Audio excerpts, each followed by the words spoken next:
CBI के जाल में हुड्डा फंसते हुए नजर आ रहे हैं। मानेसर लैंड डील घोटाले में हुड्डा की मुश्किलें बढ़ गई हैं। पूर्व सीएम हुड्डा को सीबीआई ने मुख्य आरोपी बनाया है।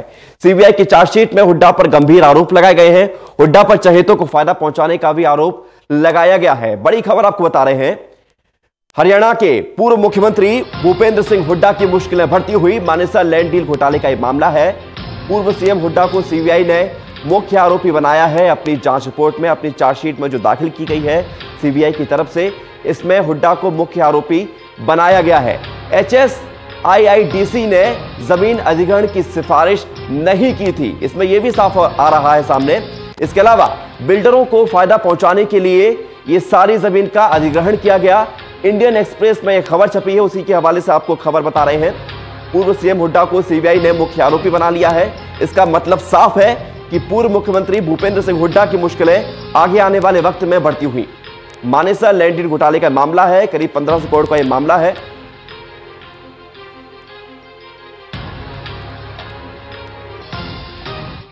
तो बड़ा मामला है और इस पूरे मामले को लेकर क्या है पूरी जानकारी, तफ्तीश से हमारे साथ जुड़ रहे हैं न्यूज रूम से जतिन शर्मा हमारे सहयोगी। जतिन, आपसे समझना चाहेंगे, चूंकि अब सीबीआई ने जो चार्जशीट दाखिल की है, मुख्य आरोपी हुड्डा को बनाया गया है, इसके बाद हुड्डा की मुश्किलें बढ़ेंगी और क्या कुछ आगे और संभावना बनती हुई नजर आ रही है? जी बिल्कुल, आपको बता दूं कि सीबीआई ने जब इस पूरे मामले पर पंचकुला सीबीआई कोर्ट में अपनी चार्जशीट दाखिल की थी, उस चार्जशीट के हवाले से एक अखबार ने ये खबर छापी है कि भूपेंद्र सिंह हुड्डा को मुख्य साजिशकर्ता के तौर पर सीबीआई ने अपनी चार्जशीट के अंदर प्रोजेक्ट किया है। उस अपनी रिपोर्ट में अखबार ने ये कई ऐसे तथ्य सामने जिसमें सीबीआई ने भूपेंद्र सिंह हुड्डा की मुश्किलें और बढ़ाती हुई नजर आ रही है। ये भी कहा गया है कि 2004 से 2007 के बीच में डायरेक्ट तौर पर बिल्डर्स ने जो गांव वाले हैं, जो 3 गांव जिसमें से मानेसर और 2 दूसरे गांव हैं, वहां की करीब 400 एकड़ जमीन को जो है वो खरीद लिया था। उन 3 गांवों की जमीन की अगर मैं आपको कीमत बताऊं तो जो खरीदी गई कीमत है वो करीब 100 करोड़ रुपए है, लेकिन सरकारी तौर पर अगर उस जमीन का आप आकलन करेंगे तो 1600 करोड़ में वो जमीन बिकनी थी। उसी को देखते हुए 1500 करोड़ का पूरा घोटाला जो है वो सीबीआई के सामने आया। सीबीआई ने 2015 में इस पूरे मामले पर FIR दर्ज की थी। कई बार भूपेंद्र सिंह हुड्डा से इस मामले में सीबीआई ने पूछताछ की, छापे भी मारे गए, चाहे उनके आवास हो या उनका दफ्तर हो, वहां पर छापेमारी भी की गई थी। सीबीआई का दावा है कि उनके पास कई ऐसे सबूत हैं जो ये साबित कर रहे हैं कि भूपेंद्र सिंह हुड्डा के नेतृत्व में ही इस तरीके से पूरा घोटाले को अंजाम दिया गया। दरअसल जब भूपेंद्र सिंह हुड्डा हरियाणा में मुख्यमंत्री थे, उस समय उन्होंने करीब 900 एकड़ जमीन को अधिग्रहित करने के लिए एक नोटिफिकेशन जारी किया था, लेकिन सरकार ने कोई जमीन को अधिग्रहित नहीं किया, लेकिन डायरेक्ट बिल्डर्स ने ही उन गांव वालों से जमीन खरीद ली। कौड़ियों के भाव पे वो जमीन खरीदी गई, जैसा कि मैंने आपको बताया कि 100 करोड़ में ही जमीन खरीद ली गई, लेकिन उसकी एक्चुअल कीमत करीब 1600 करोड़ रुपए थी।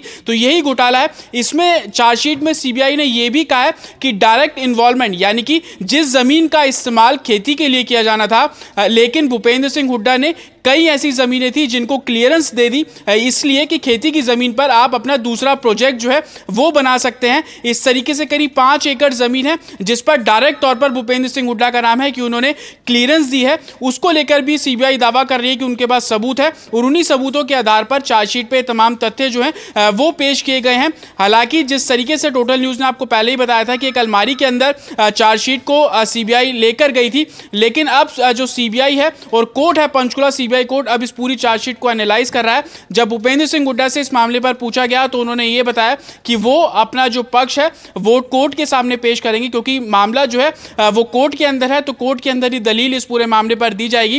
लेकिन चार्जशीट के अंदर जो ब्यौरा दिया गया और जो तथ्य दिए गए हैं, कहीं ना कहीं वो साफ जाहिर कर रहे हैं कि भूपेंद्र सिंह हुड्डा की मुश्किलें आने वाले दिनों में और बढ़ सकती हैं। बिल्कुल मुश्किलें बढ़ सकती है, लेकिन यहां पर जतिन, जो चहेतों की बात कही जा रही है, जिन 34 लोगों के नाम इस पूरी चार्जशीट में दाखिल किए गए थे, बताया गया था कि 34 लोग भी इस पूरे घोटाले में शामिल हैं, उनका क्या होगा? उन पर भी गाज गिरेगी? जी बिल्कुल, क्योंकि सीबीआई ने अपनी चार्जशीट में भूपेंद्र सिंह हुड्डा समेत 34 लोगों के नाम उसके अंदर दर्ज थे, जो कि प्रिंसिपल सेक्रेटरी मुरारी लाल, उनका नाम उसके अंदर भी दर्ज था, जो कि भूपेंद्र सिंह हुड्डा के समय पे जो उनके जो प्रिंसिपल सेक्रेटरी थे। साथ ही छतर सिंह जो कि एडिशनल प्रिंसिपल सेक्रेटरी थे, उनका भी नाम उसके अंदर दर्ज है। तो जाहिर सी बात है किस तरीके से जमीन का अधिग्रहण किया गया, बिल्डरों की साठगांठ के साथ किस तरीके से जो है गांव वालों को नुकसान पहुंचाया गया, क्योंकि 1500 करोड़ का ये पूरा घोटाला है। हालांकि ये भी बिल्डरों का कहना है कि वो जब सरकार बदली, जब बीजेपी गवर्नमेंट आई, तो कहीं ना कहीं बदले की भावना से कार्रवाई कर रही है, क्योंकि 2015 में जब सीबीआई के पास ये पूरा मामला सौंपा गया, तब सुप्रीम कोर्ट ने इस पूरे मामले को देखते हुए जिन जमीनों को अधिग्रहित किया गया, यानी कि 400 एकड़ जमीन को जो खरीदा गया था, उन जमीन पर कंस्ट्रक्शन पर रोक लगा दी थी। तो कहीं ना कहीं बिल्डर्स भी ये कह रहे थे कि बीजेपी की सरकार आई है तो कहीं ना कहीं बदले की भावना से कार्रवाई करवा रही है।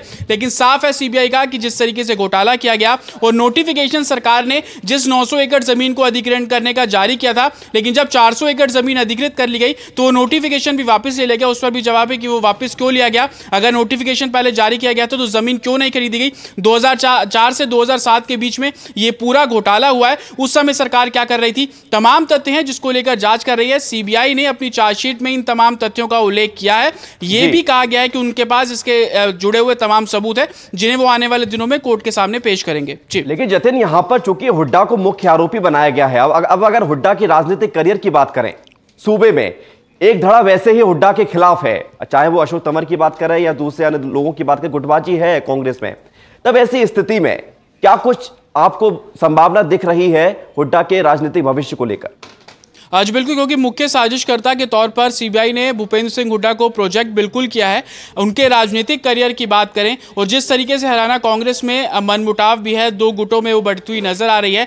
लेकिन अब ये मामला कोर्ट के अंदर है। कोर्ट के अंदर सीबीआई के पास जो तथ्य हैं वो उनको पेश करती हुई नजर आएगी। भूपेंद्र सिंह हुड्डा का भी ये कहना है कि उनके पास तमाम वो सबूत हैं जो ये साफ करेंगे कि उनका इन्वॉल्वमेंट इसमें नहीं है। लेकिन सीबीआई ने अपनी चार्जशीट में जिन जिन जगहों पर उल्लेख किया और भूपेंद्र सिंह हुड्डा का नाम लिखकर उल्लेख किया कि 5 एकड़ जमीन को क्लियरेंस दी गई, वो भूपेंद्र सिंह हुड्डा द्वारा की गई है और इसको लेकर सीबीआई के पास सबूत भी है। अगर सबूत पेश करती है सीबीआई कोर्ट के अंदर, ये साबित होता है कि मुख्य साजिश जो है वो की गई इस पूरे घोटाले में भूपेंद्र सिंह हुड्डा ही है, तो जाहिर है उनके राजनीतिक करियर पर इसका असर पड़ता तो बिल्कुल नजर आएगा ही। लेकिन अब इस मामले पर ना तो सीबीआई ज्यादा कुछ बोलने को तैयार है, ना ही भूपेंद्र सिंह हुड्डा कुछ बोलने को तैयार है। दोनों तरफ से सिर्फ एक ही दलील दी जाती है कि मामला कोर्ट में है और कोर्ट से बाहर अगर हम कुछ बोलेंगे तो उन्हीं के खिलाफ जा सकता है। तो इंतजार है कि कोर्ट में जब प्रोसीडिंग शुरू होगी उस समय क्या कुछ दलीलें सीबीआई देगी और क्या कुछ दलीलें भूपेंद्र सिंह हुड्डा द्वारा दी जाएंगी। जी।